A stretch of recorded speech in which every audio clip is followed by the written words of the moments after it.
ప్రేమైన దేవుని వల్లారా, పోయిన వారము అనగా ఆదివారం నాడు మనము ఆ అంశమును ధ్యానించుకున్న తర్వాత సమయము చాలక మరి అనుకూల పరిస్థితి లేక మరొక అంశమును గురువారం నాడు బైబిల్ అధ్యయనపు కూడికల్లో మనము ధ్యానించుకుందామని మీకు ప్రకటించిన రీతిగా ఈరోజు అతి విషయమును మరి మీ ముందుకు తీసుకొని రావాలని దేవుని యొక్క కృపను బట్టి ఆశపడుతూ ఉన్నాను. మీరు మనమంతా కలిసి ఈ మాటలను ధ్యానించుకొనబోయే ముందు మనము కొన్ని మాటలను విందాం.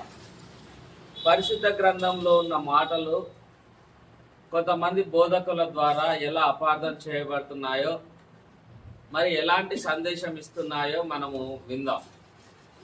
ఎందుకు అనంటే, నిన్న వారం చెప్పాను, ఈ మాటలు విన్న తన శిష్యులు ఎవరైతే ఉన్నారో వారు సామాజిక పరమైన విషయములలో దూరంగా ఉంటూ ఉన్నారు. దైవ సేవకుల సదస్సు లేదంటే సహోదరులు ఐక్యంగా ఉండాలన్న విషయంలో, ఒకరి కష్ట నష్టాలు పంచుకునే విషయంలో దూరంగా ఉంటున్నారు, భయపడుతూ ఉన్నారు. అది బైబిల్కి విరోధంగా అని భావిస్తూ ఉన్నారు.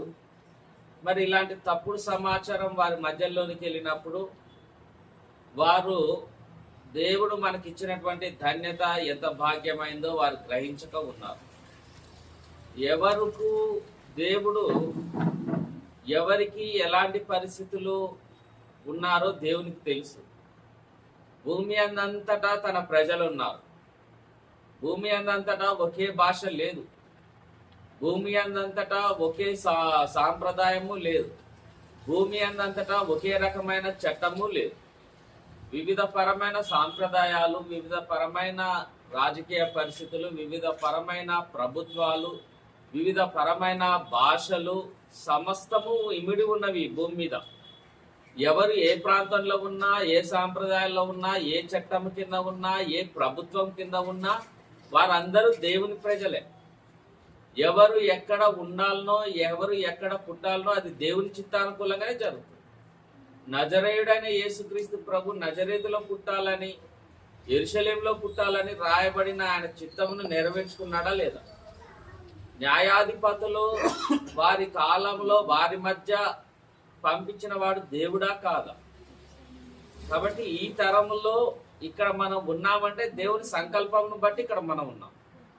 మరి ఇక్కడ ఉన్న మనము అమెరికాలో ఎందుకు జన్మించలేదా? లేదంటే సౌదీ అరేబియాలో మనం ఎందుకు పుట్టలేదా? ఇలా ఆలోచించుకుంటే మరి మనిషికి సంతోషం ఉంటుందా? అసలు మన జననం అనేది మన చేతుల్లో లేదు.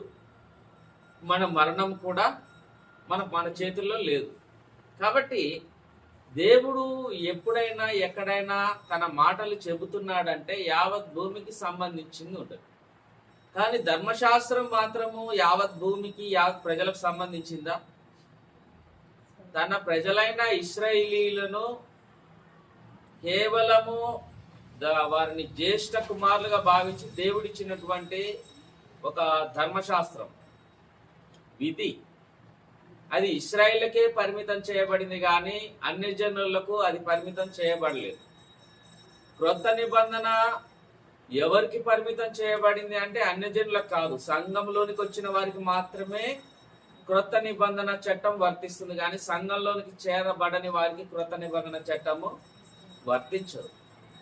పరిశుద్ధ గ్రంథంలో బోధ రెండు విధాలుగా ఉంటుంది. అంటే బోధించేవాడు ఎలా బోధిస్తున్నారు ఈ మధ్య కాలంలో అంటే రెండు విధాలుగా ఉన్నాయి. ఒకటి ఐసీజీసీస్ అంటారు, లేదంటే ఐసీజెటికల్ థియాలజీ.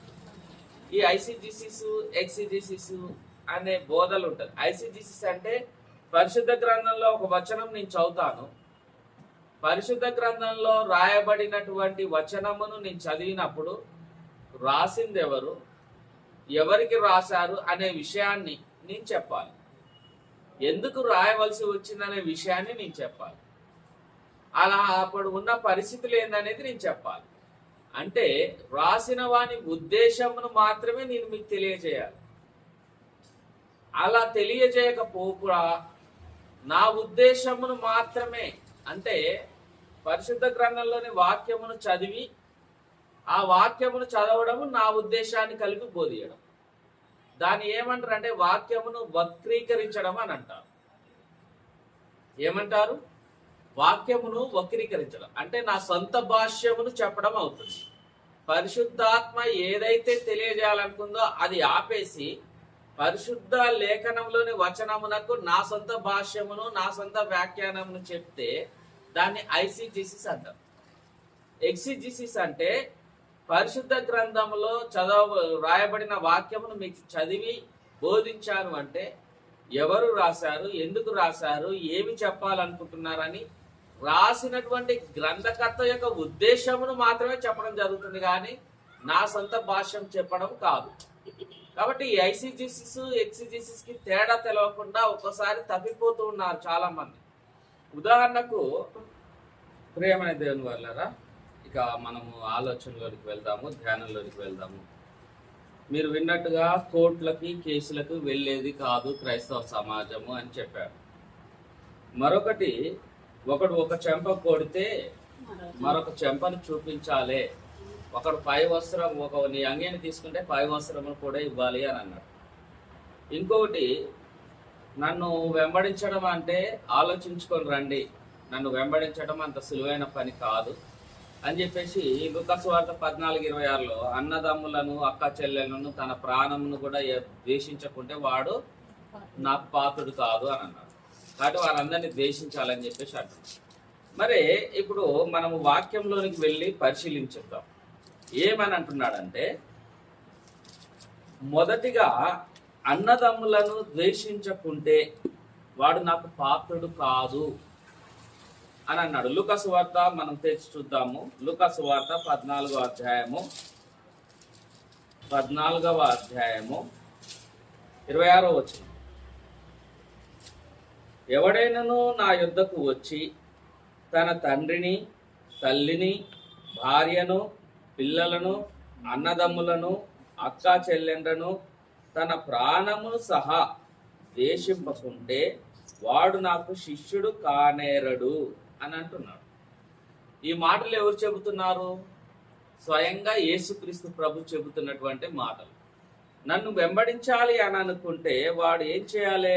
తన తండ్రిని, తల్లిని, భార్యను, పిల్లలను, అన్నదమ్ములను, అక్క చెల్లెలను, తన ప్రాణమును సహా ద్వేషించు వాడై ఉండాలి అని అంటున్నాడు. మరి అంతవరకు ఆలోచిస్తే ఇప్పుడు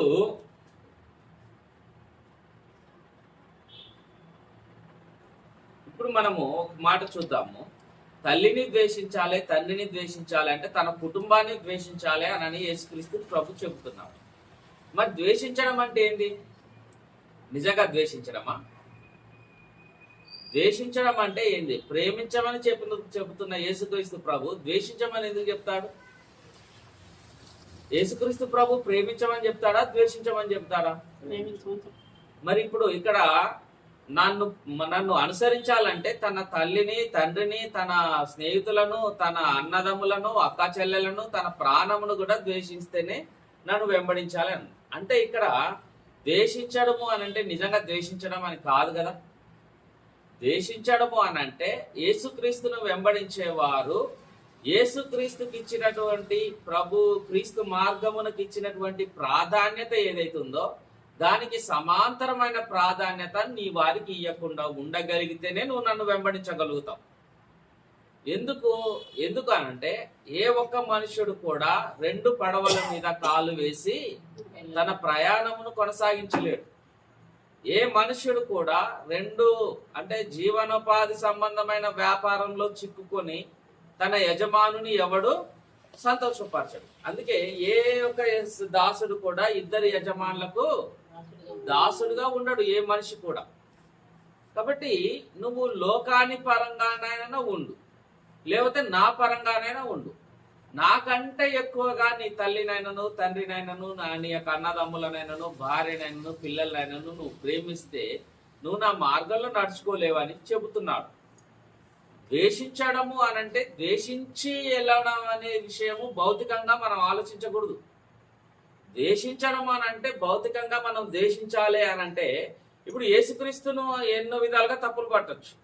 ఇప్పటికే క్రైస్తవ్య సమాజాన్ని తప్పులు పట్టాలని బైబిల్ చదువుతున్న వాళ్ళు అనేకులు ఉన్నారు. క్రైస్తవులుగా మారి విశ్వాసంలోనికి వచ్చి బాప్తిసం పొంది క్రీస్తు యొక్క మార్గంలో నడుచుకోవాలనుకుంటున్న వారు మాత్రము ఈ రోజు వాక్యం చదవట్లేదు. కానీ క్రైస్తవులను తప్పుపట్టాలని, పరిశుద్ధ గ్రంథమును తప్పుపట్టాలని వాక్యమును మాట వదలకుండా చదువుతున్న వాళ్ళు అనేకులు ఉన్నారు ఇవాళ. మరి వాళ్ళందరూ ఇప్పుడు కొంతమంది బైబిల్లో ఉన్న వాక్యాలను తీసే తప్పుడుగా వక్రీకరించి బోధిస్తున్న వారు, యూట్యూబ్లో వాటిని అప్లోడ్ చేస్తున్న వారు ఎంతమంది లేరు? ఇప్పుడు యేసుక్రీస్తు ప్రభు ఏమని చెప్పాడు? నేను అగ్నివేయ వచ్చి తినే గాని సమాధానపరచుటకు నేను రాలేదు, సమాధానమును అనుగ్రహించుటకు నేను రాలేదు, నా శాంతిని మీకు ఇస్తున్నాను, ఈ లోక సంబంధమైన శాంతిని నేను మీకు ఇవ్వట్లేదు అన్నాడు. నేను అగ్నివేయ వచ్చి తినే గాని సమాధాన పరచుటకు నేను రాలేదు. ఇది వక్రీకరిస్తే పరిస్థితి ఏంటి? నా నిమిత్తము అన్నదమ్ములు తండ్రి కుమారుడికి శత్రువు అవుతాడు, కుమార్తె తల్లికి శత్రువు అవుతాడు, అత్త కోడలికి శత్రువు అవుతాడు అని చెప్పి యేసుక్రీస్తు ప్రభు అన్నాడా? నేను అగ్నివేయ వచ్చి తిని అని చెప్పేసి అన్నాడు. ఇది వక్రీకరిస్తే ఎంత దారుణంగా ఉంటది? సమాధానకర్తయగు యేసుక్రీస్తు ప్రభు అని అంటున్నాము మనము. ఈ మాట చూస్తే సమాధానకర్తగా కనపడతాడా మనకి? తన తల్లిని, తండ్రిని, అన్నదమ్ములను, భార్యను, పిల్లలను ద్వేషింపకుంటే అని అన్నాడు. ఇప్పుడు యేసుక్రీస్తు ప్రభువును ప్రేమించిన వాళ్ళు, ఆయన మార్గంలో నిలవబడాలనుకున్న వారు ఈ కన్న తల్లిని ద్వేషించాలనా? కట్టుకున్న భార్యను ద్వేషించాలనా? కన్న పిల్లల్ని ద్వేషించాలనా? తోడబుట్టిన అక్క చెల్లెలను ద్వేషించాలనా? అన్నదమ్ములను ద్వేషించాలనా? వక్రీకరించే వారికి ఇది ఎలా ఉంటుంది? యేసుక్రీస్తు చెప్పిన ఉద్దేశం మనకు అర్థం కాకపోతే పరిశుద్ధ గ్రంథం మనకు అర్థం కాదు. దీన్ని ఏమంటారంటే క్రీస్తు యొక్క ఉద్దేశం ఏదో మనకు తెలుసుకోవాలి, అంతేగాని నీకు వచ్చిన ఆలోచన చెప్పడం కాదు. ఇప్పుడు ఇంతవరకు చదివి చెప్పాడు, తర్వాత ఎవడైనా పై వస్త్రం అని చెప్పేసి అక్కడికి వెళ్ళాడు. ఈ మాట ఏంది, దాని అర్థమైంది, భావం ఏంది అనేది మాత్రం క్లారిటీ ఇయ్యలేదు. ద్వేషించమని చెప్పేశాడు, వెళ్ళిపోయాడు. ప్రియమైన దేవుని వాళ్ళారా, యేసుక్రీస్తు ప్రభు ద్వేషించమని చెప్పాడు అనంటే తనకంటే ఎక్కువగా ఎవరిని ప్రేమించకూడదు అనేది మాత్రం వాస్తవము. అలా అని చెప్పేసి తల్లిని ప్రేమించొద్దు, భార్యను ప్రేమించొద్దు, పిల్లల్ని ప్రేమించొద్దు అని మాత్రం ఆయన ఎక్కడా చెప్పలేదు. అసలు ఆయన ప్రేమను గురించి, బాధ్యతలను గురించి ఎంత సవివరంగా బోధించాడో ఒకసారి మనం పరిశీలించినట్లయితే పరిశుద్ధ గ్రంథంలో మనుషుల యొక్క అనుబంధాలకు ఉన్నటువంటి దేవుడు పెట్టినటువంటి నిబంధనలు ఉన్నాయి. ఒకవేళ నిజంగా నువ్వు దేవుని కుమారుడు అయితే, దేవుని బిడ్డగా ఉంటే, నువ్వు నిజంగా దేవుని కుమారుడు అయితే నీ తల్లిని ప్రేమించాలని అంటాడు, నీ తల్లిదండ్రులను సన్మానించమని అంటున్నాడు. ఇది క్రొత్త నిబంధన మాటే కాదు. ధర్మశాస్త్రంలోనికి వెళ్ళినా కూడా నీ తల్లిదండ్రులను ప్రేమించమని, సన్మానించమని చెబుతుంది, కానీ ద్వేషించమని చెప్పట్లే. చూద్దాం, ద్వితీయోపదేశ కాండము 5వ అధ్యాయము 16వ వచనం మనం పరిశీలించినట్లయితే, ద్వితీయోపదేశ కాండము, నీ దేవుడైన యెహోవా నీకు అనుగ్రహించు దేశములో నీవు దీర్ఘాయుష్మంతుడవై నీకు క్షేమము కలుగునట్లు నీవు దీర్ఘాయుష్మంతుడవై నీకు క్షేమం కలుగునట్లు నీ దేవుడైన యెహోవా నీకు ఆజ్ఞాపించిన లాగున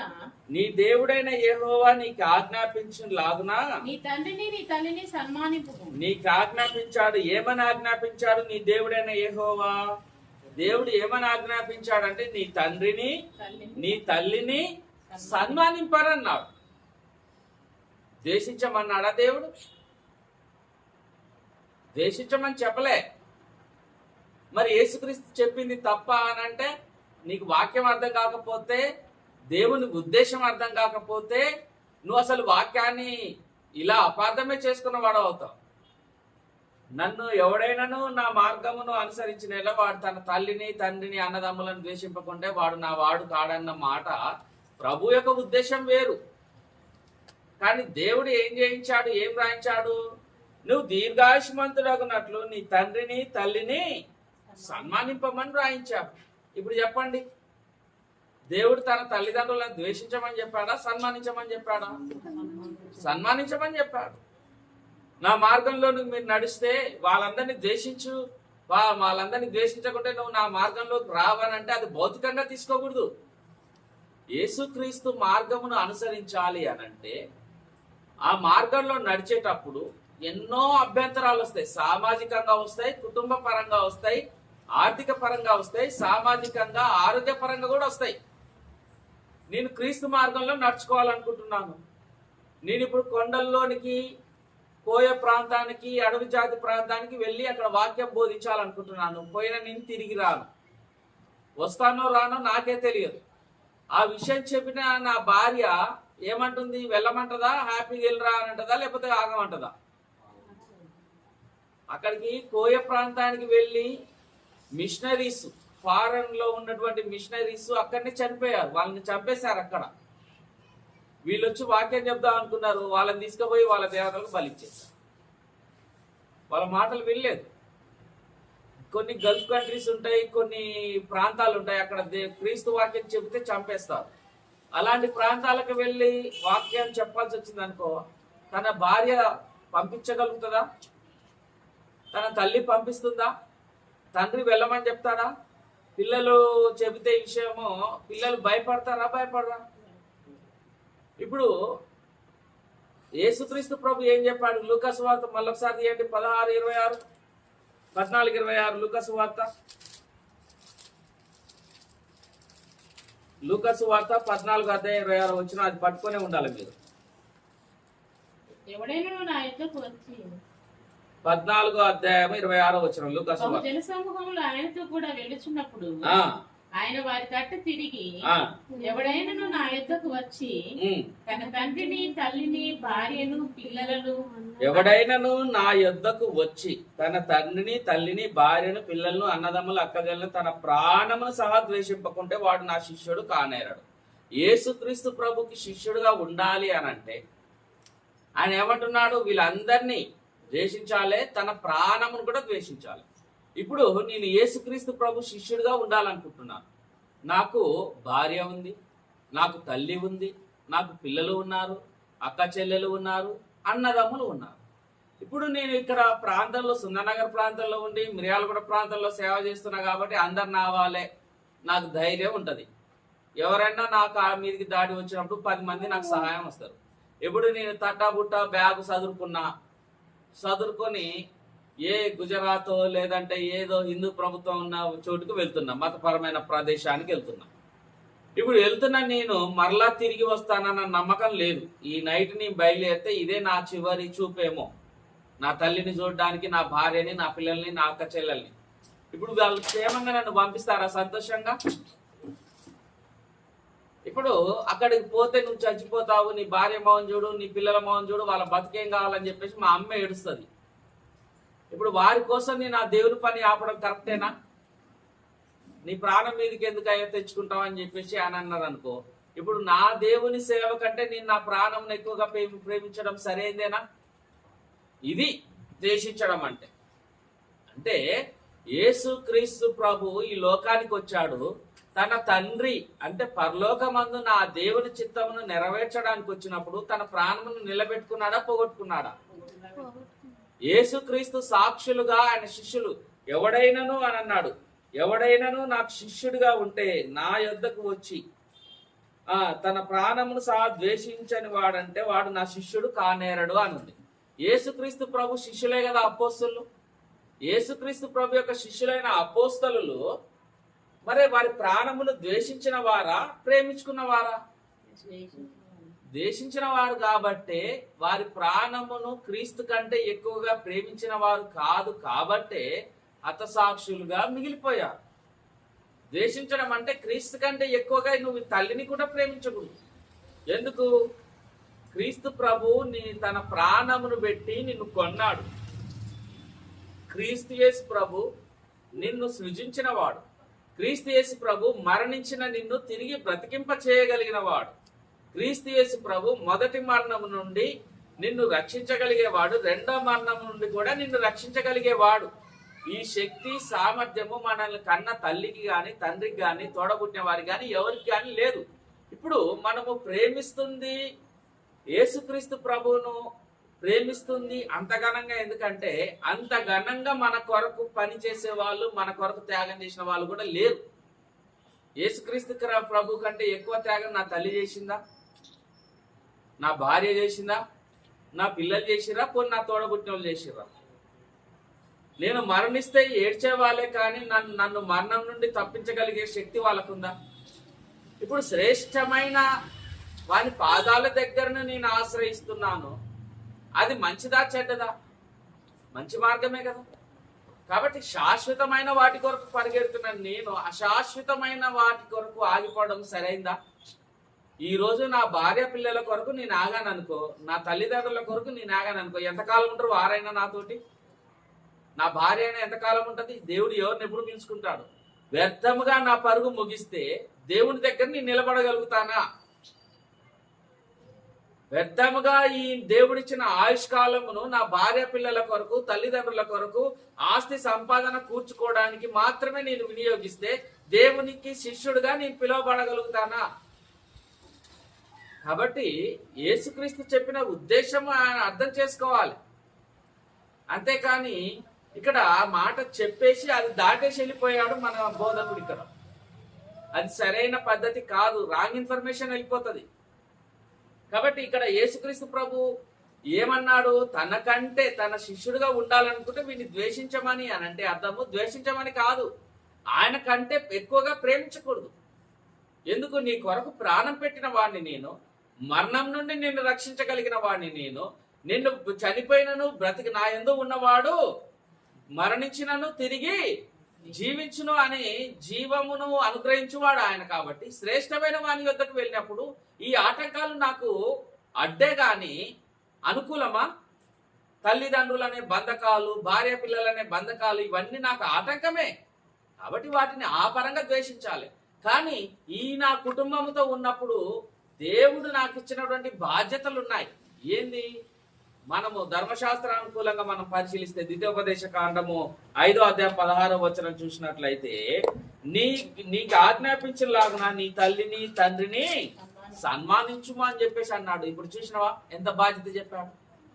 నీ తల్లిని తండ్రిని సన్మానింపుము అనంటే ఏందన్నట్టు సన్మానించడము? వారి వృద్ధాప్యంలో ఉన్నప్పుడు వారికి ఆసరాగా ఉండడము, వారి బాగోగులు చూసుకోవడము, బాధ్యతగా కుమార్తెగా నువ్వు వారి బాగోగులు చూసుకోవడమే వారిని సన్మానించడం. అవునా కాదా? దేవుడు ఇప్పుడు ద్వేషించమన్న ఉద్దేశం ఇక్కడ ఏం కనపడుతుంది? సన్మానించుమానే. కానీ ఎవరికంటే ఎక్కువగా కాదు, దేవుని కంటే ఎక్కువగా కాదు. నా దేవుని చిత్తం అయితే మేము ఈ లోకంలోనే కాదు, పరలోకంలో కూడా నా తల్లి నాతో ఉంటది. నా పిల్లలు, నా భార్య, నా తల్లి, నా తండ్రి, నా తోడబుట్టిన వాళ్ళు ఈ లోకం వరకే ఒక కుటుంబంగా ఉంటే చాలనుకునేవాడు జ్ఞానవంతుడా? ఈ లోకం తర్వాత కూడా మేము అందరం కలిసి ఉండాలి, ఆ దేవుని సన్నిధిలో మరలా నా కుటుంబం అంతా అక్కడ కనపడాలి అనుకునేవాడు జ్ఞానవంతుడా? కుటుంబం అంతా రక్షింపబడాలనేవాడే కదా తెలివిగా ఆలోచించేవాడు. ఈ లోక పరంగా రేపు పరలోకం ఉందో లేదో తర్వాత సంగతి, ఇప్పుడైతే నా కుటుంబంతో ఉంటానంటే అది విశ్వాసిగా ఎలా పిలువబడతావు? నువ్వు సేవకుడు ఎలా అవుతావు? ఒకవేళ నీ తల్లి మారలేదేమో, నీ భార్య మారట్లేదేమో, నీ పిల్లలు మారట్లేదేమో, వాళ్ళని విసర్జించు, ద్వేషించేసి దేవుని మార్గమును అనుసరించు. నువ్వు దేవుని శిష్యుడిగా, సేవకుడిగా నువ్వు ఏ ప్రాంతానికి వెళ్ళమని దేవుడిని ప్రేరేపిస్తే ఆ ప్రాంతానికి వెళ్ళి సేవ చేయి. కానీ నీకున్న కుటుంబ బాధ్యతలు ఏంటంటే నీ తల్లిని తండ్రిని సన్మానింపు. ఒకవేళ వారు నీ దేవుని సేవకు అడ్డు పడితే కనుక వారిని ఉపేక్షించాల్సిన అవసరత నీకు లేదు అని వాక్యం తెలియజేస్తుంది. ప్రేమైన దేవుని వల్ల భార్యను కూడా అంతే ప్రేమించాలనా అని అంటే అంతే ప్రేమించాలి. అవునా? చూడండి, ఎఫెసీయులకు రాసిన పత్రిక 5వ అధ్యాయము 31వ వచనం. నేను దేవుని సేవ చేస్తున్నాను, నాకు అడ్డుగా ఉన్నావు అని చెప్పేసి సందర్భానుకూలంగా అసందర్భంగా మాట్లాడకూడదు. ప్రియమైన దేవుని వల్ల దేవుని సేవ చేస్తున్న వాడైనా సరే ఆ టైం వచ్చినప్పుడు దేవుడు నిన్ను తీసుకెళ్ళినప్పుడు వెళ్ళు సేవలోనికి. కానీ కుటుంబంతో కలిసి ఉన్నంత వరకు భర్త భార్యను ప్రేమించాలి, వారి ధర్మములను వారి బాధ్యతలను వారు జరిగించాలి. ఎఫెసీయులకు రాసిన పత్రిక 5:31 ఈ చూసినట్లయితే హేతువు చేత ఈ హేతువు చేత పురుషుడు తన తండ్రిని తల్లిని విడిచి పురుషుడు ఏం చేయాలి? తన తల్లిని తండ్రిని విడిచి తన భార్యను హత్తుకొనును. తన భార్యను హద్దుకొనును, వారిద్దరూ వారిద్దరు ఏక శరీరం అగుదురు. ఏం చేయమంటున్నాడు? అప్పటిదాకా తల్లిదండ్రుల పెంపకంలో ఆధీనంలో ఉన్నవాడు ఇప్పుడు తన తల్లిని తండ్రిని విడిచి ఏం చేస్తున్నాడు? తన భార్యను హద్దుకోమని చెబుతున్నాడు దేవుడే. వారు ఏక శరీరంగా ఉండాలి, వేరువేరుగా కాదు. ఇప్పుడు భార్యను ప్రేమించమన్నట్టే కదా ఇది. నీ తల్లిదండ్రులను విడిచి నిన్ను నమ్మొచ్చిన భార్య నువ్వు హద్దుకొని ఉండాలి, మీరు ఏక శరీరంగా ఉండాలి అని చెబుతున్నాడంటే భార్యను ప్రేమించమన్నాడా వద్దా? కాబట్టి మనకి నీ భార్యను నువ్వు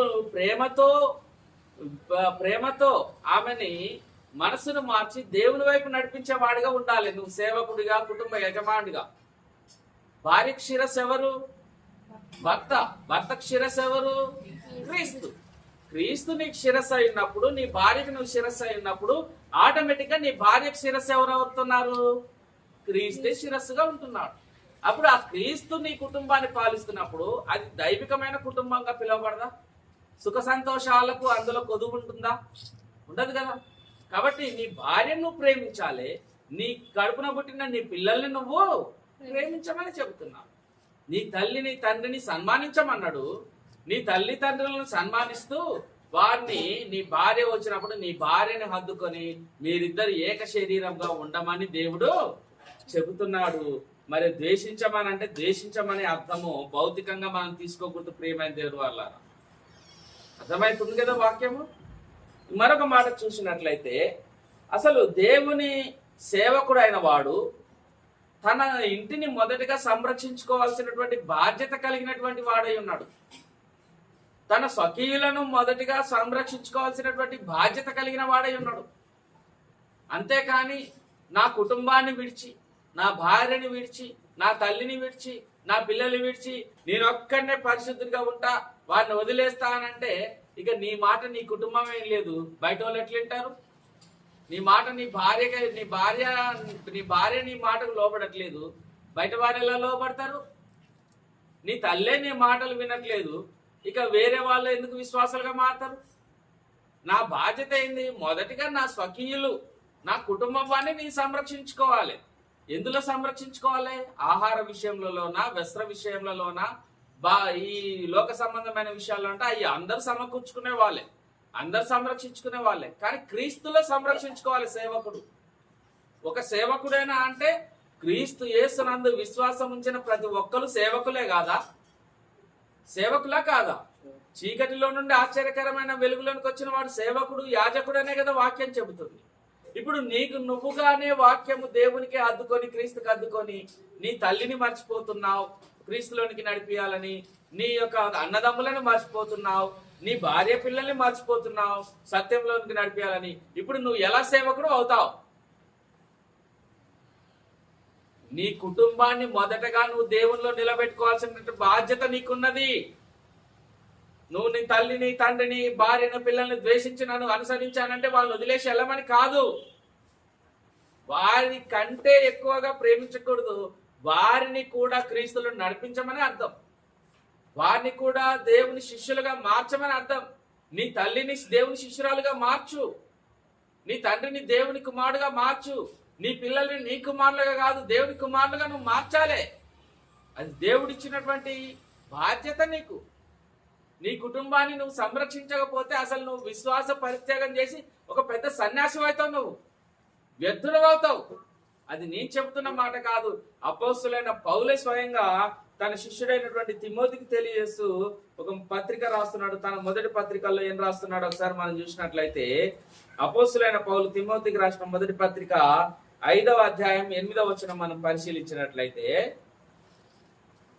తిమోతికి రాసిన మొదటి పత్రిక 5వ అధ్యాయం 8వ వచనం, ఎవడైనను స్వకీయులను విశేషముగా ఎవరంట? తన ఇంటి వారిని. స్వకీయులను అంటే ఎవరు? తన జనాంగం, తన వంశము, తన పాలలు. ఇప్పుడు యేసుక్రీస్తు ప్రభు ఆయన తన స్వకీయుల యొద్దకు వచ్చాను, వారు ఆయనను తృణీకరించాను అని రాయబడింది. స్వకీయులు అంటే ఎవరు? ఇశ్రాయేలీలు. యేసుక్రీస్తు ప్రభుకి ఎవరు స్వకీయులు? ఇశ్రాయేలు యూదులందరూ స్వకీయులే. ఇప్పుడు నాకు స్వకీయులు ఎవరు అని అంటే నా చుట్టూ ఉన్న నా సమాజం. నా స్వకీయులు ఎవరని అంటే నా ఇంటి పేరు ఉన్నటువంటి వారు. నా స్వకీయులు ఎవరని అంటే నా బంధువులు, అక్కలు, చెల్లెళ్ళు, బావలు, వాళ్ళ పిల్లలు, వీళ్ళందరూ నా స్వకీయులు. కాబట్టి ఇక్కడ ఏం చెబుతున్నాడు 8వ వచనము? ఎవడైనాను స్వకీయులను విశేషముగా తన ఇంటి వారిని సంరక్షింపకపోయిన ఎడల వాడు విశ్వాస త్యాగము చేసిన వాడై అవిశ్వాసి కన్నా చెడ్డవాడై ఉండును. స్వకీయులను విశేషముగా తన ఇంటి వారిని ఏం చేయాలనంట? సంరక్షించాలి. ఎందులో సంరక్షించాలి? క్రీస్తులో సంరక్షించాలి. తల్లిట్రా అంకుల్కి వాటర్ పోసి అంకుల్కి.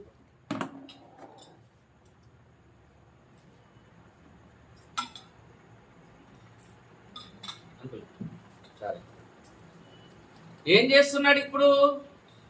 స్వకీయులు అంటే తన జనాంగం, అందులో విశేషముగా తన ఇంటి వారు అని అంటున్నాడు. అవునా కాదా? చూడండి, విశేషముగా తన ఇంటి వారిని సంరక్షింపకపోయిన ఎడల వాడు ఏమైతుండు? వాడు విశ్వాస త్యాగం చేసిన వాడు, విశ్వాసమునే త్యాగం చేసిన వాడు అవిశ్వాసి కన్నా కూడా చెడ్డవాడై ఉండు. ఇక నీ విశ్వాసం ఏది? నువ్వు అవిశ్వాసమి కాదు, ఏకంగా అవిశ్వాసి కన్నా నువ్వు చెడ్డవాడి అవుతున్నావు అని చెప్పేసి వాక్యం తెలియజేస్తుంది. ఇక నీ విశ్వాసం ఎక్కడా? నీ విశ్వాస సంబంధమైన క్రియలు ఎక్కడా? నీ వారిని నువ్వు రక్షించుకునేది ఎక్కడా? నువ్వు లోకానికి వెళ్ళి సువార్త చెబుతున్నావు, కనీసం నీ తల్లిని సంరక్షించుకోలేకపోతున్నావు, నీ భార్య పిల్లల్ని రక్షించలేకపోతున్నావు, వారికి సువార్త ప్రకటించలేకపోతున్నావు. ఇక నీ విశ్వాసం ఏమైంది? కాబట్టి ఎవడైనాను తన స్వకీయులను విశేషంగా తన ఇంటి వారిని సంరక్షింపకపోయిన ఎడల వాడేమవుతున్నాడు? విశ్వాస త్యాగం చేసిన వాడై అవిశ్వాసి కన్నా చెడ్డవాడై ఉంటున్నాడు. మరి ఈరోజు నేను రక్షింపబడ్డాను చాలా అనుకుంటే నా భార్య, నా తల్లి, నా పిల్లల సంరక్షణ అంటే మామూలు సంరక్షణ కాదు, భౌతిక పరమైన సంరక్షణతో పాటు క్రీస్తులోనికి నడిపించాలి. ఎందుకు? నేను ఒక విశ్వాసిగా, దేవుని సేవకుడిగా. ఇప్పుడు ఆ విశ్వాసిగా, దేవుని సేవకుడిగా నా తల్లిని, నా భార్య పిల్లలని సంరక్షించకపోతే, నా స్వకీయులను విశేషంగా నా ఇంటి వారిని నేను రక్షించకపోతే, ఇక నేను ఏ పాటి సేవకుని అవుతాను? నేను విశ్వాస త్యాగం చేసిన వాడనై అవిశ్వాసి కంటే కూడా నేను ఏమైతాను? చెడ్డవాడనైపోతున్నాను. ఇక నేను సేవకుని ఎలా పిలువబడతాను? నా భార్యను నేను విశ్వాసంలో నడిపించలేకపోతున్నాను, నా పిల్లలను విశ్వాసంలో నడిపించలేకపోతున్నాను, నా తల్లిని విశ్వాసంలో నడిపించలేకపోతున్నాను. ఇక నేను మీకేం బోధిస్తాను? ఇక నేనే సేవకుని అవుతాను. అలాంటి వాడి పరిస్థితి ఏమంటుంది పరిశుద్ధ గ్రంథం అంటే, వాడు విశ్వాస త్యాగం చేసిన వాడై అవిశ్వాసి కన్నా చెడ్డవాడవుతాడు. అంటే ఇప్పుడు కుటుంబాన్ని భౌతికపరమైన సంరక్షణతో పాటు ఆత్మీయంగా కూడా సంరక్షించవలసినటువంటి బాధ్యత ఎవరికి ఉందనంటే దేవుని సేవకులకు, దేవుని శిష్యులకు. ఎవరైతే క్రీస్తు యేసులోనికి రక్షింపబడ్డారో, వాక్యంలో ఎదిగిన తర్వాత అదే వాక్యంలోనికి నడిపించుకొని రావాల్సినటువంటి బాధ్యత కలిగి ఉన్నాడు అతడు. తన కుటుంబాన్ని కూడా అదే సంఘంలోనికి, వాక్యంలోనికి, సత్యంలోనికి నడిపించాల్సినటువంటి బాధ్యత కలిగి ఉన్నాడు. ఆ బాధ్యతను విస్మరించిన వాడు అవిశ్వాసి కన్నా కూడా చెడ్డవాడు అవుతున్నాడు అని చెప్పేసి యేసుక్రీస్తు ప్రభు అపోస్తలుడైన పౌలు స్వయంగా తెలియజేస్తూ ఉన్నాడు. గమనించవలసిందిగా ప్రభు పేర మనవి చేస్తున్నాను ప్రియమైన దేవుని వాళ్ళారా. అంతేకాదు, యేసుక్రీస్తు ప్రభు ఈ లోకానికి వచ్చినప్పుడు తన బాల్య దినముల యందు ఆయన తల్లిని యెరూషలేము దేవాలయానికి వెళ్ళినప్పుడు తల్లిని తండ్రిని విడిచి అక్కడ ఉన్నటువంటి శాస్త్రులతోటి, పరిసయ్యులతోటి మాట్లాడుతున్నప్పుడు, యేసుక్రీస్తు ప్రభును వెతకపోయినప్పుడు తల్లి అతన్ని కనుగొని, కుమారుడు ఎక్కడికి వెళ్ళావు? నీ కొరకు నేను నీ తండ్రి చింతించున్నావు అంటే, అమ్మ నా గురించి మీరు నన్ను ఎలా వెతుకుతున్నారు? నా గురించి మీరు ఎందుకు చింతిస్తున్నారు? నేను నా తండ్రి పనుల మీద ఉండవాలని మీరు ఎరుగరా అని చెప్పేసి బాల్య దినములందే చెప్పాడు. అవునా కాదా? యేసుక్రీస్తు ప్రభు ఎందుకు వచ్చాడు? తన తల్లిని తండ్రిని అద్దుకొని ఉండడానికా? దేవుని చిత్తాన్ని నెరవేర్చడానికి వచ్చాడు. అలాగని తల్లిని పూర్తిగా విస్మయించాడా? 30 సంవత్సరములు తల్లికి లోబడే ఉన్నాడు, తన తండ్రికి లోబడే ఉన్నాడు. యేసుక్రీస్తు పరిచర్య దినములలో తన సహోదరుడైన యాకోబును కూడా మరియా అంటే తల్లి అయిన మరియా వెంట పెట్టుకుని వచ్చినప్పుడు అక్కడ బహుజన సమూహముకు యేసుక్రీస్తు బోధిస్తున్నప్పుడు అతని కొరకు సర్ది కట్టుకొని వచ్చినటువంటి తల్లిని అక్కడ ఉన్న శిష్యులు చూసి అయ్యా నీ కొరకు నీ తల్లి నీ తమ్ముడు వచ్చారు అని చెప్పేసి యేసుక్రీస్తుకు చెప్పినప్పుడు యేసుక్రీస్తు ప్రభు ఏమన్నాడు? ఎవరు నా తల్లి, ఎవరు నా సహోదరుడు అన్నాడా లేదా? ఎవరు నా తల్లి, ఎవరు నా సహోదరుడు? ఇదిగో ఈ నా మాటలు విని వాటి చొప్పున జరిగించువారే నా తల్లి, నా తండ్రి, నా సహోదరి, నా సహోదరుడు అని చెప్పేసి అన్నాడు. ఎవరైతే దేవుని మాటలు విని వాటి చొప్పున నడుచుకుంటారో, ఆ మాటలకు విధేయులై ఉంటారో వారే నా తల్లి, వారే నా సహోదరుడు, వారే నా తండ్రి, వారే నా తోబుట్టువులు అని చెప్పేసి అన్నాడు. అన్న యేసుక్రీస్తు ప్రభు తల్లిని పూర్తిగా విస్మరించినట్లా? ఆయన సిలువకు కొట్టబడి ఘోరాతి ఘోరంగా హింసింపబడుతూ ఇక చివరి క్షణాలలో ప్రాణం పోతుంది అని అన్నప్పుడు తన ఒంట్లో ఉన్న రక్తమంతా కూడా కారిపోయి తనలో ఉన్న ఓపికంతా కూడా నశించిపోయి కోయకు వేలాడుతూ మేకులు కొట్టబడి కోయకు దిగబడినటువంటి యేసుక్రీస్తు ప్రభు తన తల్లి విషయంలో ఎంత బాధ్యతగా ఉన్నాడో ఒకసారి మనం పరిశీలిస్తే యోహాను సువార్త 19వ అధ్యాయము 19వ అధ్యాయం 26వ వచనం మనం పరిశీలించినట్లయితే 19వ అధ్యాయం 26వ వచనం యేసు తన తల్లియు తాను ప్రేమించిన శిష్యుడను దగ్గర నిలుచుండుట చూచి ఏమంటున్నాడు? ఇప్పుడు యేసుక్రీస్తు ప్రభు ఆకాశానికి భూమికి మధ్య సిలువలో వేలాడుతున్నాడు. అక్కడ ఇక ఆయన ప్రాణాలుగా సిలువలో పోయే క్షణాలు మొదలయ్యాయి. అక్కడ చూస్తే తన తల్లి తనను విడవకుండా మొదటిగా పుట్టినటువంటి కుమారుడు, పరిశుద్ధాత్మ ప్రేరేపణ వల్ల కలిగినటువంటి కుమారుడు ఎంత అమితంగా ప్రేమిస్తుందంటే తన తల్లి ఏనాడు యేసుక్రీస్తు ప్రభువుని విడిచి ఉండలేదు. ఇప్పుడు ఆ తల్లిని విడిచిపోతున్నాడు యేసుక్రీస్తు ప్రభు. విడిచిపోయేటప్పుడు ఆయన సిలువలో ఉండి చూస్తే అక్కడ తల్లి ఉంది, పక్కనే తన ప్రియ శిష్యుడు అయినటువంటి యోహాను ఉన్నాడు. అప్పుడు ఆ తల్లితో అంటున్నాడు, తల్లికి ఎలా ఉంటుంది, ఇక నాకు ఉన్న ఒక్క కొడుకు కూడా ఈ రోజుతో నా కొడుకు కూడా నా కళ్ళ ముందల నుంచి వెళ్ళిపోతున్నాడు, చనిపోబోతున్నాడు అని చెప్పేసి ఆ తల్లి మనోవేదన, బాధ, దుఃఖంతో ఉన్నప్పుడు, తాను ఒంటరి అని అనుకున్నప్పుడు యేసుక్రీస్తు ప్రభు ఏమన్నాడు? తన శిష్యుని చూసి, తన తల్లిని చూసి, అమ్మా ఇదిగో నీ కుమారుడు అని ఇదిగో నీ కుమారుడు తన తల్లితో అమ్మా ఇదిగో నీ కుమారుడు అని తన తల్లితో చెప్పాడు. తర్వాత శిష్యుని చూచి ఇదిగో నీ తల్లి అని చెప్పాను. ఆ గడియ నుండి ఆ శిష్యుడు ఆమెను తన ఇంట అక్కడ ఉన్నటువంటి తన ప్రియ శిష్యుడైనటువంటి యోహాను చూశాడు. ఇక తనను విడిచిపోతున్నటువంటి తన కన్న తల్లిని చూశాడు. ఆ తల్లి బాధను, వేదనను, రోదను చూసి, అమ్మా ఇదిగో ఇంతకాలము నేను కుమారుడు అనుకుంటున్నావు, నేను పోతున్నాను, ఇదిగో ఇతడే నీ కుమారుడు అని చెప్పేసి ఎవరి చేతిలో పెట్టాడు? తన తల్లిని తీసి తన శిష్యుడితో అంటున్నాడు, ఇదిగో ఈమెని తల్లిగా బాధ్యతల్ని ఇప్పుడు ఎవరికి అప్పగించాడు? యేసుక్రీస్తు పోత తల్లిని ఒంటరిగా వదిలేశాడా? ఇప్పుడు యేసుక్రీస్తు ప్రభు పోత తన తల్లిని ఒంటరిగా వదిలేశాడా? తల్లి బాధ్యతలను మరొకరికి అప్పగించాడా? తన ప్రేమిస్తున్నటువంటి ప్రియ శిష్యుడికి ఇదిగో ఈమె నీ తల్లి అని అన్నాడు. తన తల్లితో ఇదిగో ఈ రోజు నుంచి ఇతడే నీ కుమారుడు అన్నాడు. ఆ దినము నుండి యోహాను ఆ తల్లిగా ఆమెను చేర్చుకొని ఇక కుమారుడైన యేసుక్రీస్తు స్థానంలో యోహాను ఉండి ఆమెను చూసుకున్నాడు.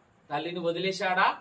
క్రీస్తు సేవలో ఉండి, అయ్యా ఇదిగో నీవు నాకు అప్పగించిన పనిని భూమి మీద నెరవేర్చి నిన్ను మహాపరచానని చెప్పేసి ఆ సంతోషంలో వెళ్ళిపోయాడా? ఆ బాధల్లోనూ తల్లిని మర్చిపోలేదు, ఆ సంతోషంలోనూ తల్లిని మర్చిపోలేదు. తల్లిని మరి తన ప్రియుడైన శిష్యుడికి తల్లిగా బాధ్యతలు ఇచ్చాడు. ఇదిగో ఈమె నీ తల్లి, ఈ రోజు నుంచి ఈమెనే నీకు తల్లి అని అన్నప్పుడు ఆ దినం నుండి వాళ్ళు ఆ శిష్యుని ఇంటికే వెళ్ళిపోయింది, కానీ తన ఇంటికి వెళ్ళిపోలే. ఆమెను ఇక తల్లిగా బాధ్యతలు స్వీకరించింది ఎవరు? ఇప్పుడు యేసుక్రీస్తు తర్వాత శిష్యుడైన యోహాను. ఇప్పుడు తల్లిని, తండ్రిని భార్యను పిల్లలను ద్వేషింపకుండా నాకు శిష్యుడు కాదని అన్నవాడు యేసుక్రీస్తు ప్రభు తన తల్లి బాధ్యతలను ఎవరికి ఇచ్చాడు? ఇప్పుడు కుమారుడిగా తన శిష్యుడికి ఇచ్చాడు. తన కుమారుని ఏమన్నాడు? అమ్మా ఇది తన శిష్యుని ఏమన్నాడు? ఇదిగో ఇతనే నీ కుమారుడు అని చెప్పేసి తల్లికి అప్పచెప్పాడు. తన తల్లిని మాత్రం ఒంటరిగా విడవలేదు. కాబట్టి ప్రియమైన దేవుని వల్ల దేవుని సేవకులు దేవుని మార్గమును అనుసరించే వారైతే మొదటిగా వాళ్ళు ఏం చేయాలి అనంటే తన స్వకీయులను సంరక్షించాలి. విశేషముగా తన ఇంటి వారిని సంరక్షించే వారై ఉండాలి. ఇంటి వారంటే తన భార్య పిల్లలు తల్లిదండ్రులను దేవుని వైపు మార్గంలోనికి నడిపించే వారై ఉండాలి. ఒకవేళ ఆ మార్గంలో వారు నడుచుకోవట్లేదు అనుకో, వారు నీకు అడ్డుగా ఉండొద్దు. వారిని ద్వేషించైనా సరే, వారిని పక్కకు త్రోసైనా సరే, దేవుడు నిన్ను ఏ పని నిమిత్తం ఎన్నుకున్నాడో ఆ పనిలో నువ్వు కొనసాగిపో. నీ తల్లి ద్వేషించిన, భార్య ద్వేషించిన, పిల్లలు ద్వేషించిన, నీ స్వకీయులే నిన్ను ద్వేషించిన, క్రీస్తు నీకు అప్పగించిన బాధ్యతల్లో మాత్రం నువ్వు వెనకడుగు వేకు. అలాగని చెప్పేసి నీ తల్లిదండ్రులు వినేవారే, నీకు లోబడేవారే, కానీ నువ్వు వారిని వదిలేసి వారి బాగోగులు చూడకుండా, వారిని సంరక్షించకుండా నువ్వు ఊరికెళ్ళి ఊర్లో ఉన్న వాళ్ళకో, దేశం అవతల ఉన్న వాళ్ళకో, రాష్ట్రం అవతల ఉన్న వాళ్ళకో నేను బోధ చేస్తా, సేవ చేస్తానంటే అది సరైన పద్ధతి కాదు. మొదటిగా భౌతికంగా నీ కుటుంబాన్ని సంరక్షించు, ఆత్మీయంగా కూడా నీ కుటుంబాన్ని సంరక్షించు. ఆ తరువాత నువ్వు లోకానికి వెళ్ళి పరిచర్య చెయ్యి. ఒకవేళ నీ కుటుంబం మారలేదు అనుకో, లోకంలో ఉన్నవారు మారొచ్చారు. కాబట్టి నీ బాధ్యతలను విస్మరించమని దేవుడు చెప్పట్లే, కానీ దేవుని కంటే ఎక్కువగా నువ్వు దేనిని ప్రేమించకూడదని మాత్రము వాక్యం తెలియజేస్తుంది. ప్రియమైన దేవుని వల్ల ఇందాక మీరు మరొక మాట విన్నారు, క్రైస్తవుల సమాజము కోట్లకి కేసులకి వెళ్లే సమాజము కాదు అని అన్నాడు. ఎందుకు వెళ్ళరు కోట్లకి కేసులకి? ఇప్పుడు ఒక విశ్వాసి ఉన్నాడు, అతనికి సంఘం తప్ప వేరే ఆదరణ లేదు.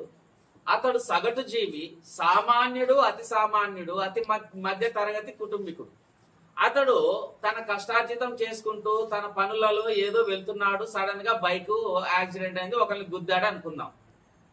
ఇప్పుడు గుద్దినవాడు ఏం చేస్తాడు?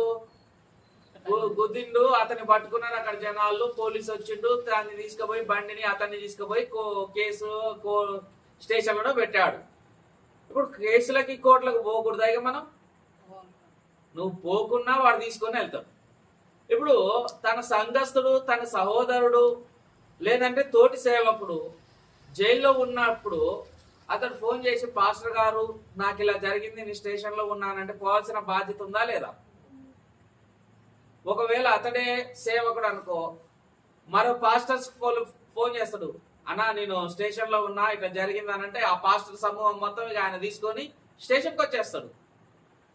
ఇప్పుడు పోలీసు కేసులు స్టేషన్లో ఆశ్రయించారనంటే ఎందుకు ఆశ్రయించారు? ఇతడే గుద్దిండు అని అంటున్నాము, ఇతన్నే ఎవరో గుద్దిరు, అన్యాయంగా వెళ్ళిపోతున్నారు. కారో ఏదో నష్టపరిహారం చెల్లించకుండా పోనీలే అని అంటామా? అన్నా పలానా వాడు నన్ను ఇట్లా గాయపరిచిండు, రెక్కాడితేనే కానీ డొక్కాడని పరిస్థితి, 6 నెలలు ఇంట్లో పంతే నా భార్య పిల్లల పోషణ ఏంది, నా పోషణ ఏందనా? మీ ఆకలితో ఇలానే చావాలనా? ఇదేనా నాకు న్యాయం జరిగేది అని చెప్పేసి తాను చట్టాన్ని ఆశ్రయిస్తాడు. తనకు అండగా తన సహోదరులను ఆశ్రయిస్తాడు. ఇంకే కోర్టులకి కేసులకు రామని అంటామా? తప్పుడు సమాచారం కాదా అది? తప్పుడు సందేశం కాదా? మనం ఉన్నప్పుడు ఆ డిస్కషన్ జరుగుతున్నప్పుడు చారి గారు విన్నారో లేదో తెలియదు, అటు సైడ్ కూర్చున్నాడు, కోర్టులకి కేసులకి వీటికి రామన్నా మేము అని అన్నాడా అనలేదా చారి గారు? మన సహోదరులలో ఎవరికైనా ఇబ్బంది కలిగింది, స్టేషన్లో ఉండంటే మనందరం కలిసి వెళ్ళాలంటే, అన్నా ఇగో అన్నిటికీ మీటింగ్లకి వాటికి ఇటుకి వస్తా కానీ స్టేషన్కి అయితే నేను రానన్నా, వాటి కేసులకి వాటికి ఇటుకి రానంటే ఏందన్నట్టు?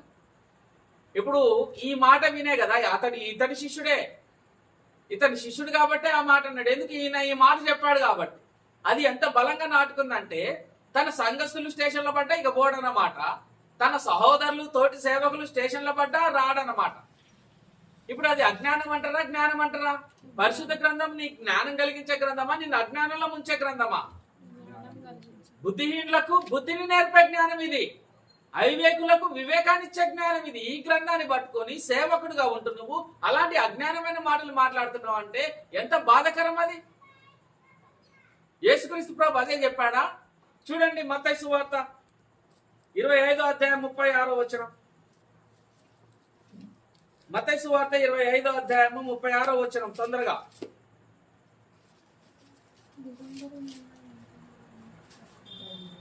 25వ అధ్యాయం 36వ వచనము. దిగంబరినై ఉంటిని నాకు బట్టలిచ్చితిరి, రోగినై ఉంటిని నన్ను చూడవచ్చితిరి, చెరసాలలో ఉంటిని నా యొద్దకు వచ్చితిరని అన్నాడు. ఎక్కడ ఉన్నాడంట యేసుక్రీస్తు ప్రభు? చెరసాలలో ఉంటే మీరు నన్ను చూడవచ్చితిరి అని అన్నాడు. నేను స్టేషన్కి వెళ్ళి రాను అని అన్నాడు. ఇప్పుడు సేవకుని మాట కరెక్టేనా? మీరు ఆ రోజు విన్నారు ఆ చారి గారు స్టేషన్ సైడ్ అటు ఇటు కేసులకి స్టేషన్లకి గొడవలకు నన్ను పిలవద్దనా అని అంటాడు. ఇది యేసుక్రీస్తు ప్రభు ఏం చెప్తున్నాడు? నేను చెరసాలలో ఉంటేనే మీరు నన్ను చూడవచ్చుతుంది. ఇప్పుడు ఆయనకు వాక్యం అర్థమైనట్టేనా? ఆయన ఎక్కడి నుంచో వైజాగ్ నుంచి పిలుచుకొచ్చుకుంటే నేను చారి గారు జగన్ బావ ఇంకో సహోదరుడు కలిసి ఎండలో, ఆ రోజు మామూలుగా లేదు ఎండ, 45కు పైగా ఉంది, భయంకరంగా ఎండ, నీడ కోసం తప్పించిపోయాం మేము. యాడింత నీడ దొరుకుతుందా అని చెప్పేసి అక్కడ ఉండే పరిస్థితులు ఏంది? అంత ఘనంగా అంత దూరం నుంచి పిలిపించుకొని అంత ఎండలో సంఘస్థుల్ని పిలిపించుకొని సహోదరులను పిలిపించుకొని బోధిస్తున్న బోధ ఇదా? యేసుక్రీస్తు ప్రభు ఏమంటున్నాడు? నేను చెరసాలలో ఉంటిని మీరు నన్ను చూడవచ్చితిరి అని అన్నాడు. దానికి శిష్యులు ఏమన్నారు? అందుకు నీతిమంతులు, ప్రభువా ఎప్పుడు నీవు ఆకలి కొని ఉండుట చూచి నీకు ఆహారం ఇచ్చితిమి, నీవు దప్పుకొని ఉండుట చూచి ఎప్పుడు దాహం ఇచ్చితిమి, ఎప్పుడు పరదేశి ఉండుట చూచి నిన్ను చేర్చుకుంటుమి, దిగంబరి ఉండుట చూచి బట్టలు ఇచ్చితిమి, ఎప్పుడు రోగివై ఉండుట చూచి చెరసాలలో ఉండుటను చూచి నీ యొద్దకు వచ్చితిమి. నువ్వెప్పుడు చెరసాల్లో ఉన్నావయ్యా? మేము వచ్చి నిన్ను చూసింది. నువ్వు ఎప్పుడు చెరసాల్లో ఉన్నావు? ఎప్పుడు దిగంబరివై ఉన్నావు? ఎప్పుడు రోగివై ఉన్నావు అని అంటే దానికి యేసుక్రీస్తు ప్రభు అంటున్న మాట చూడండి. మిక్కిలి అల్పులైన ఈ నా సహోదరులలో ఒకరికి మీరు చేసితిరి. ఏమంటున్నాడు యేసుక్రీస్తు ప్రభు? మిక్కిలి అల్పులైన ఈ నా సహోదరులలో ఒక్కరికి మీరు చేసితిరి గనక మీరు ఏం చేసినట్టు? గనుక నాకు చేసితిరని నిశ్చయముగా మీతో చెబుతున్నాను. ఇప్పుడు నువ్వు చెరసాలలో ఉన్న వాని యొద్దకు రావట్లేదు, పరామర్శించట్లేదు అంటే నువ్వు ఎవరి యొద్దకు వెళ్ళి పరామర్శించట్లేదు? యేసుక్రీస్తు ప్రభు దగ్గరికి వెళ్ళి పరామర్శించట్లేదు. వీళ్ళు సేవకులు ఎట్లయితారు? ఆలోచిస్తున్నారు ఆ వాక్యము. బయట ఎలాంటి సేవకులు ఉన్నారో, క్రీస్తు సంఘం అని పేరు పెట్టుకొని ఎలాంటి బోధలు చేస్తున్నారో, వారికి వారు గిరిగీసుకొని ఎంత సంరక్షణగా ఉంటున్నారో, సంఘం ఎటైనా పోని, ఏ ఇబ్బందుల్లోనైనా పోని, చెరసాల్లో ఉండని, రోగై ఉండని, దిగంబరై ఉండని, ఆఖరికి కేసులలో ఉండని, జైళ్లలో ఉండని, నాకెందుకు, నేను ఆటి జోలికి పోను, నీ సేవ చేసుకుంటుంటా. ఇదేం సేవ అవుతుంది? యేసుక్రీస్తు ప్రభు ఏమన్నాడు? నేను చెరసాల్లో ఉంటేనే మీరు నన్ను చూడవచ్చుతిరా అన్నారు. నువ్వెప్పుడు చెరసాల్లో ఉన్నవయ్యా అని అంటే ఈ మిక్కిలి అల్పులలో ఒకడు మీరు చెరసాల్లో ఉండట పరామర్శించరు కాబట్టి నన్ను చూడవచ్చుతిరి అని చెప్పేసి అంటున్నాడు. మిక్కిలి అల్పుల్లో ఒకడు చెరసాల్లో ఉంటే చూడవెళ్తిరి, అది నిశ్చయముగా నన్ను మీరు చూడవచ్చిరా. అంటే ఎవరిని చేర్చుకున్నట్టు, ఎవరిని చూసి వచ్చినట్టు? ఇప్పుడు చెరసాల్లో ఉన్న వానికి ఆదరణ కలిగించారనంటే క్రీస్తుకు కూడా ఎందుకు క్రీస్తుకు ఆదరణ కలిగించారంటే నువ్వు ఏ శరీరంలో అవయవముగా చేర్చబడ్డావో అదే శరీరంలో అతను కూడా అవయవమే. కాలుకు గాయమైతే 2 చేతులు కలిసి అక్కడికి వస్తాయి, రాకుండా కాలు గాయం కట్టబడుతుందా? కాలుకు గాయం అయితే 2 కలిసి అక్కడికి వెళ్ళిపోతాయి, 2 కళ్ళు. ఆ కళ్ళు అక్కడికి వెళ్లకుండా కాలు గాయం మానుతుందా? ఎందుకు వెళ్తున్నాయి చేతులు అక్కడికి? ఎందుకు వెళ్తున్నాయి నేత్రాలు అక్కడికి? కాబట్టి అవయవంలో ఏదైనా ఒకటి ఇబ్బంది పడదంటే మిగతా అవయవాలు దానిని కాపాడుకుంటూ ఉన్నాయి. మరి అదే శరీరంలో అవయవమే కదా నీ తోటి సహోదరుడు, అదే శరీరంలో అవయవమే కదా నీ సహాయకుడు, నీ సేవకుడు. ఒక సేవకుడు పరామర్శించడానికి నేను వెళ్ళానంటే ఇలాంటి అబద్ధ బోధలు వినే కదా. ఒకవేళ బోధించే వాని ఉద్దేశం ఏమైందో నాకు తెలియదు, కానీ ఒకవేళ నువ్వు అలా అర్థం చేసుకున్నావేమో అది తప్పు కదా. ఇప్పుడు చెప్పండి, నిజంగా బయట క్రీస్తు సంఘం అని పేరు పెట్టుకున్న వాళ్ళందరూ సేవకులేనా? ఇప్పుడు ఆలోచించండి, బయట క్రీస్తు సంఘం అని పేరు పెట్టుకొని బోధ చేస్తున్న వారిదంతా సత్య సంబంధమైన బోధేనా? ఎలా వెళ్దాం ఇక మనం ఇతర క్రీస్తు సంఘాల దగ్గరికి? ఎలా వెళ్దాం? ఇతర క్రీస్తు సంఘ సేవకులు కూడా సేవకులే అని ఎలా భావిద్దాం? తారతమ్యం తెలియకుండా అమాయకంగా వాళ్ళ దగ్గరికి వెళ్తున్నారంటే యేసుక్రీస్తు ప్రభు అన్నారు, వారు గొర్రెల చర్మం ధరించుకొని ఉన్న తొడేళ్ళు. ఇలాంటి వారు తొడేళ్ళు కాదా? కేవలం వారి స్వార్థం కొరకు, వారి సంరక్షణ కొరకు, వారి యొక్క వారి యొక్క అనుకూలత కొరకు ఇతరులను బాధించడము, బాధల్లో ఉన్న వారిని చేర్చుకోకపోవడము, వారు తమ కొరకు పని చేసుకున్న వారే గాని క్రీస్తు సేవకులు ఎలా పిలువబడతారు? అంటే ఇలాంటి తప్పుడు బోధ నేను మొన్న ఎప్పుడు విన్నానంటే శనివారం రోజు విన్నా ఈ మాటలు. కానీ మొదటి దానికే టైం అయిపోయింది, ఇక ఇది బోధిద్దామంటే మళ్ళీ టాపిక్ వేరే అయిపోతుంది కాబట్టి అని ఆ రోజు నేను ఆదివారం రోజు బోధించలే. సరే, గురువారం రోజు ఉంది కదా, ప్రత్యేకమైన బైబిల్ అధ్యయన కోడికల్లో ఈ విషయాన్ని, ఈ సత్యాన్ని మీకు తెలియజేద్దాము. ఈ రోజు వాక్యం ఏం చెబుతుంది, మళ్ళీ ఈయన ఎన్ని పుస్తకాలు రాసిండో తెలుసా? ఆయన కాడ రాసిన అన్ని తప్పని నేను చెప్పను, సత్యమైనవే. కానీ కొన్నింటిలో తప్పులు పోతున్నప్పుడు మరొక సహోదరుడిగా, దైవ సేవకుడిగా వాటిని సంఘం దృష్టికి తీసుకురావాల్సినటువంటి బాధ్యత ఉందా లేదా? లేదంటే మీరు కూడా అదే మాటలు వింటారు, ఆ సహోదరుడు ఎలాగ తప్పు చేశాడు, మీరు కూడా అలా తప్పు చేసి తప్పిపోతాం. వాక్యాన్ని అర్థం చేసుకోవడం అని అంటే ఒక్క వాక్యాన్ని పట్టుకొని అర్థం చేసుకోవడం కాదు, మూల ఉద్దేశంలోనికి వెళ్ళాలి. చెప్తున్న వాని ఉద్దేశం ఏంటో తెలుసుకోవాలి, కానీ నీ ఉద్దేశాన్ని అందులో పెట్టకూడదు. ఒక వాక్యం చదివేసి నీ ఉద్దేశాన్ని కలపకూడదు. నేను లెటర్ రాసిన నా తల్లికి నేను లెటర్ రాసి, నేను అమ్మ నాకు 500 5,000 పంపి నా ఖర్చులకు, హాస్టళ్ళకి, వాటికి వీటికి ఇబ్బంది అవుతుందని అన్నా. ఇప్పుడు నా అవసరతగా చదివేవాడు నా తల్లికి వినిపించాలి, తన అవసరం కొద్ది కాదు. ఇగో అయ్యే 5,000 నా కొడుకు అంటే ఈయన జేబులో పెట్టుకొని పోతాడు ఇక. అవునా? నా ఉద్దేశము, నేను ఏ భావంతో రాస్తున్నాను, నేను ఏ అక్కడితో రాస్తున్నానో నా ఉద్దేశాన్ని చదివి వినిపించాల్సిందే గాని తన ఉద్దేశాన్ని ఆడ కలపడానికి కాదు. ఈ రోజు పరిశుద్ధ గ్రంథము, పరిశుద్ధాత్మ నీకు రాయించి వాక్యాన్ని ఇచ్చిందంటే పరిశుద్ధాత్మ ఉద్దేశాన్ని మాత్రమే నువ్వు బోధించాలి, కానీ నీ ఉద్దేశాన్ని కలిపావనుకో ఇలాంటి శిష్యులు తయారవుతారు. అలాంటి శిష్యుల వల్ల ప్రయోజనం ఉందా సంఘానికి? చెరసాల్లో ఉంటే వెళ్ళని సేవకుడు ఎలా అవుతాడు? రోగి అయి ఉన్నవాడిని పరామర్శించకపోతే సేవకుడు ఎలా అవుతాడు? కాబట్టి ఇప్పుడు ఏమైంది, వాళ్ళ రమ్మో కేసులకు నేను రాను, ఐకమత్యానికి నేను రాను, వాటికి నేను రాను, హక్కుల కొరకు నేను పోరాడినంటే నువ్వు ఎక్కడున్నావు బ్రదర్? నువ్వు హక్కుల కొరకు పోరాడకపోతే పోరాడినావు మంచిదే. స్టెఫెన్ రాళ్లతో కొట్టబడ్డాడు, అపోస్తులు పౌలు చెరసాల్లో వేయబడ్డారు, హింసింపబడ్డారు అంటే వాళ్ళు ఉన్నది అప్పుడు థియోక్రటిక్ కంట్రీ, మతపరమైన పాలన చేస్తుంది. ఇది మతపరమైన దేశం కాదు, మతపరమైన పాలన కాదు. అంబేద్కర్ రాసి ఇచ్చినటువంటి రాజ్యాంగం. దేవుని ప్రేరేపణ లేకుండానే అంబేద్కర్ రాజ్యాంగం రాసిచ్చాడా? దేవుని ప్రేరేపణ లేకుండానే భారతదేశానికి స్వాతంత్రం వచ్చిందా? దేవుని ప్రేరేపణ లేకుండానే రోమియులు ప్రపంచాన్ని ఏలారా? గ్రీకులు ప్రపంచాన్ని ఏలారా? గ్రీకులు, రోమియులు వీళ్ళందరూ రాకముందే బబులోను, అషూరు, మాదియా వీళ్ళందరూ రాకముందే వాళ్ళందరూ వస్తారని దేవుడు ముందే దానియేలు గ్రంథంలో రాయించిచ్చాడు. ఈరోజు భారతదేశం, ప్రపంచం అంతా బ్రిటిష్ సామ్రాజ్యం కావడానికి, వారి చేతిలో నుంచి బయటికి రావడానికి కారణం ఏందో తెలుసా? మిషనరీస్ ఆయా దేశాలకు వెళ్ళాలి, వారి చేతుల్లో ఉన్న పరిశుద్ధ గ్రంథం ప్రతి ఒక్క భాషల్లోనికి, ప్రతి ఒక్క ప్రాంతానికి తర్జుమా అయి వారి ప్రతి చేతికి వెళ్ళాలని దేవుడు అలా చేశాడు. దేవుని ఉద్దేశం ఏందో అర్థం చేసుకోవాలి, కానీ మన ఆలోచనలు కాదు అందులో పెట్టాల్సింది. కాబట్టి ప్రేమైంది, మనం ఏమి వింటున్నామో పరిశుద్ధ గ్రంథం చెప్పింది.